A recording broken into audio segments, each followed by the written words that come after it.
कर्नाटक में कांग्रेस की जीत से सोनिया नाखुश क्यों? जीत के बाद राहुल के साथ कैसे बड़ा खेल हो गया?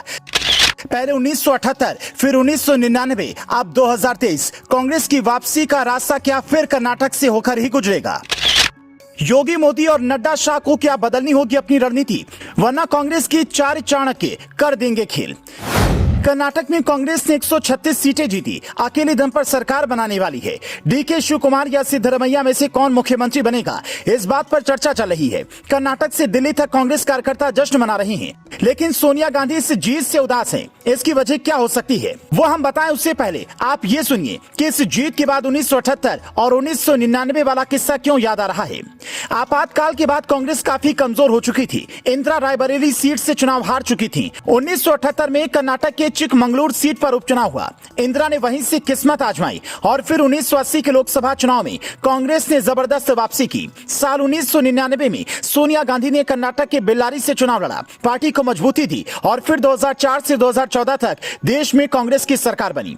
हालांकि तब अमेठी से भी सोनिया ने चुनाव लड़ा था। कहते हैं कि इसी मिथक के चलते भी राहुल को वायनाड से चुनाव लड़वाया गया था, लेकिन राहुल की अब सांसदी भी जा चुकी है।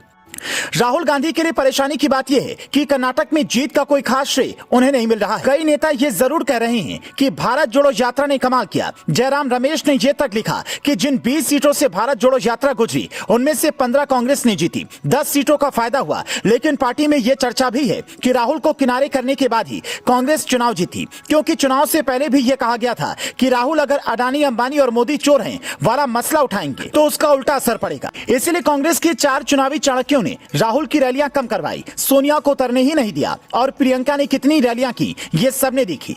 ऐसी चर्चा की कांग्रेस के रणनीतिकार सुनील कानूगोलू ने सिद्धरमैया और डीके शिवकुमार की अलग अलग यात्राएं करवाई। बीजेपी के हर वार पर पलटवार की रणनीति बनाई और इस बात पर फोकस रहा कि चुनाव गांधी परिवार बनाम मोदी ना हो पाए। स्थानीय मुद्दों को तवज्जो दी। यही काम शशिकांत सेंथिल, जी परमेश्वर और एमबी पाटिल ने भी किया। इन चारों चाणक्यों ने मिलकर बीजेपी की रणनीति फेल कर दी। सोनिया को उम्मीद थी कि राहुल को इसका पूरा क्रेडिट मिलेगा तो आने वाले चुनाव में बेटी की छवि बदलेगी, पर यहाँ तो राहुल के साथ ही बड़ा खेल होता हुआ दिखाई दे रहा है। ऐसे में सोनिया इस बात से खफा जरूर होंगी, क्योंकि सोनिया गांधी के लिए पार्टी जरूरी है, पर उससे भी ज्यादा राहुल गांधी का भविष्य भी है। वरना कांग्रेस में कई काबिल नेता आज भी हैं जिन पर जनता भरोसा जता सकती है।